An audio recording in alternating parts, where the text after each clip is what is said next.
Alright, so today I'm going to talk about a little welder that I bought, and it is a Hitbox ARC 200. I had bought from them before from the Hitbox. It was a plasma cutter, and I did a review. I'll put the link in the description. And this is my little plasma cutter that I bought, and I was actually very pleased with it.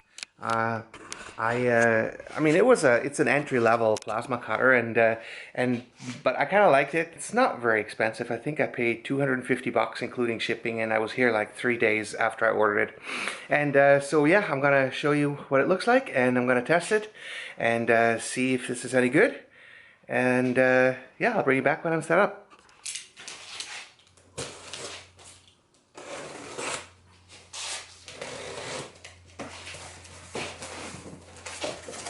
Alright, let's see what we got in here.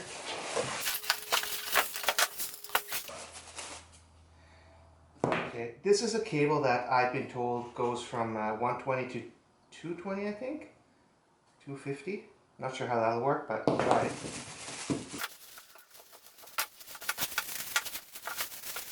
Okay, so this is the negative lead. Cable seems decent. Now, I'll show you my current one. I have an old welder from the 60s from Sears, and this is the lead wire for that, and you can definitely tell there's a big difference. Now mine I think goes up to 220 amp. Let me check. Nope, mine only goes up to 180 amp, and this one's an ARC 200, so I'm not sure if this little wire is going to be able to carry 200 amps, but we'll give it a try and see what it looks like.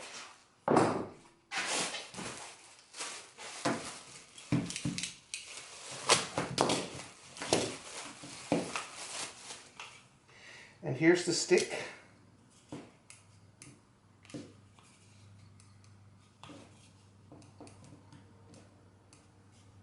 Seems to have a decent clamping force on it. Alright. So, the moment of truth. Oh, that is tiny. Holy cow, that is tiny. It looks really cool though. ARC 200. Yeah, look at this. I'm gonna set it over there. Check this out. It's like its little brother. This is wonderful. Right on. I should get the TIG welder too. Okay, back to work. Okay, so this is normally wired for a 220 plug, but you can convert it to 110. So I don't have a plug that fits, or I don't have a plug that fits this here, so I'm gonna just have to try it on that 110 volt setting and see if this is any good.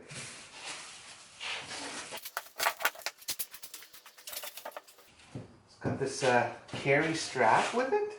Not sure if maybe I can go and do some portable welding with this, but I don't know. I think I'll probably end up taking this strap off. I can't really see how that would be much use, but alright, let's plug this sucker in.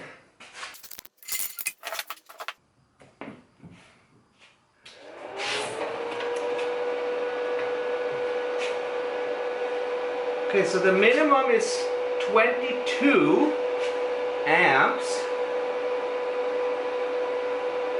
At the maximum right now is 167, and I presume that's because I only use 110 volt. I'll have to read through the manual and see if here, good enough.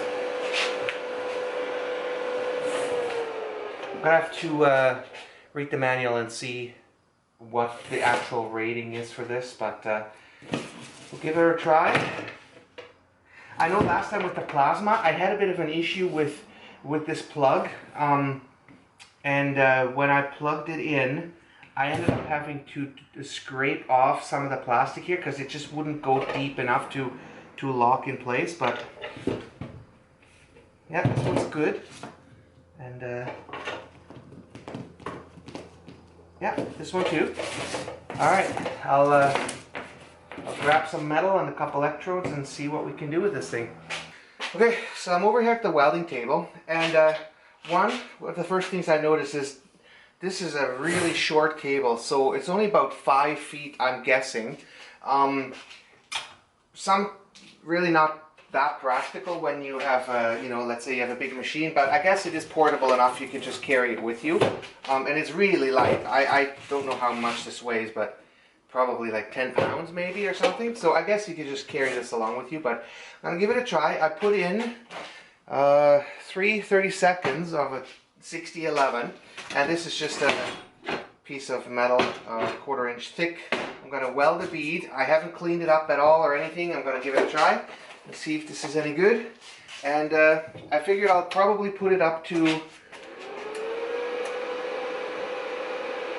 I don't know, if I want to compare it to my machine, I only need about 80 amps or so. I'll give that a try and see what it looks like.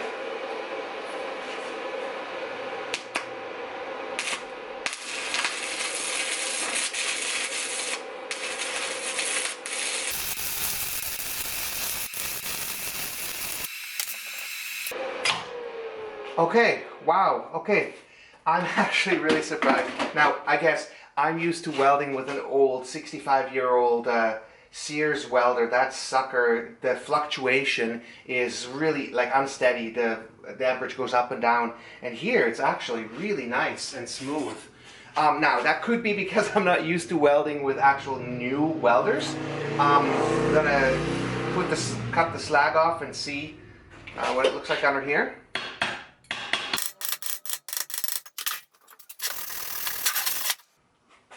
All right, I'll bring you in here. Now, I am actually kind of surprised at the output. That's an 80 amp weld. And I honestly thought this little box is just gonna, you know, the 80 amp weld is like crap. With a 330 seconds rod, but this actually turned out all right. I'm gonna have to try. I'll crank it up a little bit. It got disconnected a few times, and I'm not sure if you can tell. There's a few spots here where it stopped and then it started up again, so it's not a really continuous bead. But I'll try to give it another. Maybe I'll crank it up to 90 amps and see what it looks like. Okay, so you can definitely tell this is the 80 amp, 90 amp, and 120 amp, and it's the 120 amp is definitely a lot more flat-ish than the 80 amp. Also, it looks like I just wasn't feeding the electrode hard enough, because you can tell it started to stop and disconnect, and then here I just basically pushed the electrode into the metal and fed it all the way till the end, and it was a lot more continuous. But man, that's a smooth current. Now again, I'm not a welder by trade, so it's not something I can compare easily, but I'm actually very impressed with this tiny little box. I mean, look at this compared to my hand. This is like not even as tall as my hand, and a lot like more narrow than my hand. So compared to this beast over here, you can see my foot. This sucker weighs like 250 pounds, and yeah, holy cow. Now, I did actually read that the duty cycle on this is only 40%, whereas the duty cycle of this sucker, probably 100%. I mean, I can push that thing to the hilts and back. Only on the very, very highest setting I couldn't, you know, weld continually with it. But yeah. Oh, another thing too is I did a little bit of reading up, and apparently on 120 volts, even though it says, here, I'll turn it on again. Even though it says it goes up to 167 amps, the manual says it only goes up to 120 amps, and with 220 volt plug, apparently it can go all the way up to 160. Not quite sure how accurate that dial is, but yeah, I mean, so far so good. Okay, so what I'm going to try to do is I have a piece of hot dip galvanized steel that I only cut on this side. So this is the only side where the bare metal is exposed, and welding galvanized steel is pretty bad for your health if you breathe in the fumes. But I do want to see how this thing handles the galvanized. I'll put it down to 100 amps. Not sure what exactly that is actually going to be, but we'll give it a try and see what it looks like. Just make sure I'm on. So.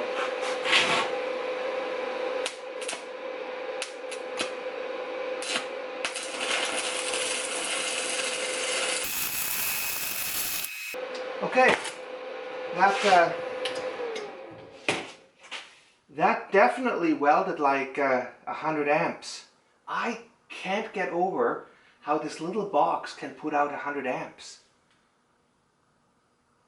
Okay, wow.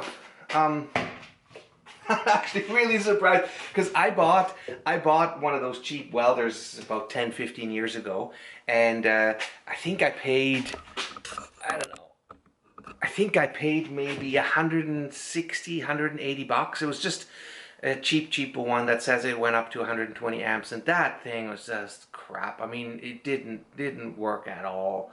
I ended up I think I sold it for like 30 bucks and bought this old beast from a neighbor, and I've had very good luck with that thing. Okay, I'm actually officially blown away by this thing. Okay, so check this out. So this is the weld. Now this is one of the easiest welds to do anyways, at that little angle there. But that turned out really nice. I'm going to go over it one more time and see what the second bead looks like.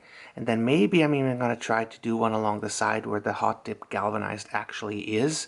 I have the garage door open there, so I should have enough clear air in my shop to handle a little bit of poisonous zinc in the air.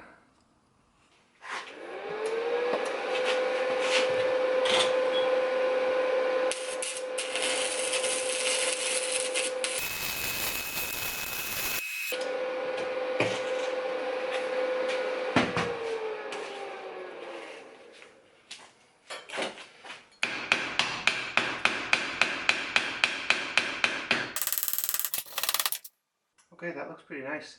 I'll do one more row along the top, and then I'll bring you back and give you a close-up. This is still running at 100 amps according to the dial.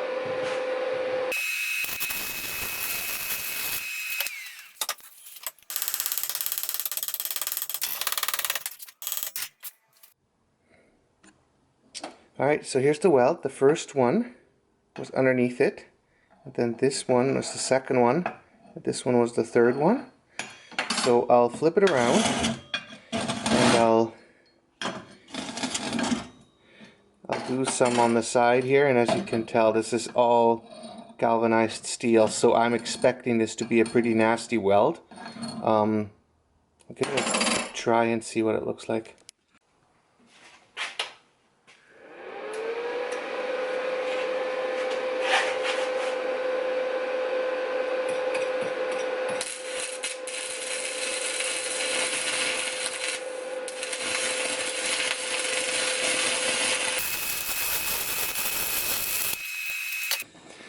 So here you can see the smoke of the zinc completely dissolving and burning off. Don't breathe that stuff in. It's really nasty and it's going to give you a massive headache. Alright, so that's what it looks like. Just like expected. There's lots of zinc powder that's burnt off, zinc oxide. I'm gonna knock off the slag and see what the weld itself looks like. It was pretty nasty welding, but again, I expected that.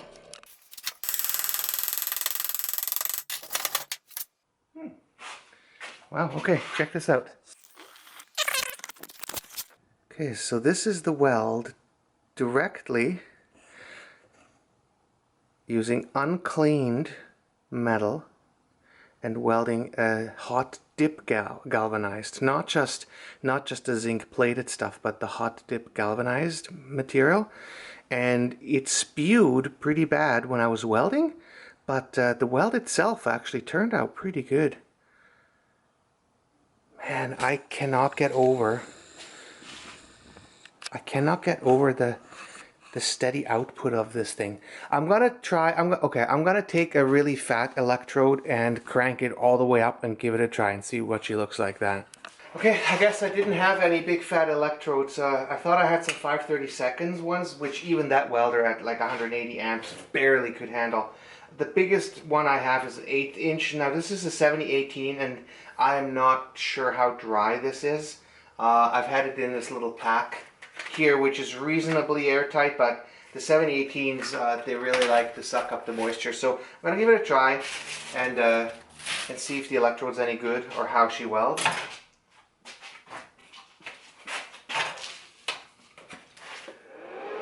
And I'll crank it up to, I'll do 120.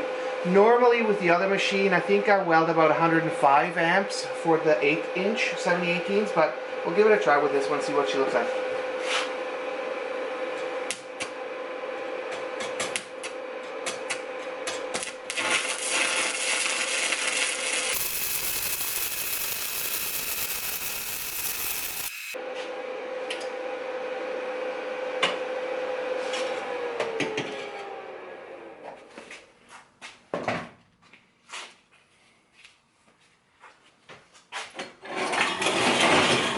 It wasn't too bad.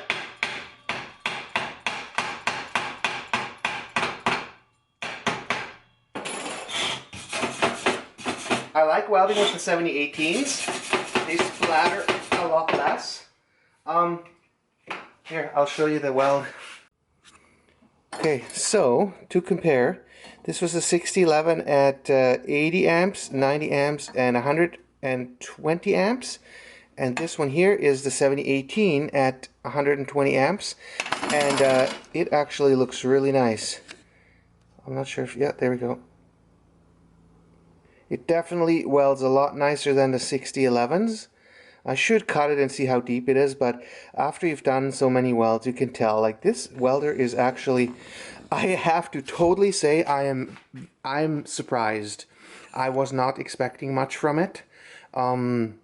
Especially once I unpacked it and saw how tiny this thing was, I really wasn't expecting much. I would love to be able to try this on 220 and see how much output she got, you know, with the 220. But for now, this will do. I might actually take this down to the LAN and keep it there just in case. This could come in handy, and it is so light and portable. So, okay, all right. Now, I didn't take all that much time. I got lots of other things I got to do, but I would say I am very pleased with the little box there for 250 bucks. Now, it's not the cheapest one that I've seen. I could probably buy a better one used for 250 bucks. But brand new, even here locally at Canadian Tire or Princess Auto, anything for 250 bucks. Is not going to be much at all. So I'm actually very pleased with this. I would definitely recommend this for someone that wants to start out welding. Maybe, you know, just for the everyday project. But I'd say it's better than the first one that I bought when I had no idea what I was doing with the welders. So yeah, I'm pleased with it. I guess maybe the only thing is the title or the model is maybe a little misleading. It says ARC 200, and you can see here on the box there's all different types, the ARC 120 all the way up to the 200. So to me, I would have figured this can handle 200 amps, which I didn't think it would.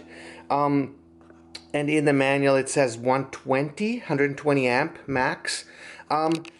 But even that, for using 1/8 inch electrodes, 120 amp is more than enough. And for really anything up to a 1/4 inch, an 1/8 of an inch electrode will be plenty strong. So yeah, I'd say I'm surprised how it handles it. I'm surprised how smooth the arc is, and now I'm thinking maybe I should start using this one instead of my big beast back there. I'm a little emotionally attached to that thing there, but but the arc is definitely a lot smoother on this one.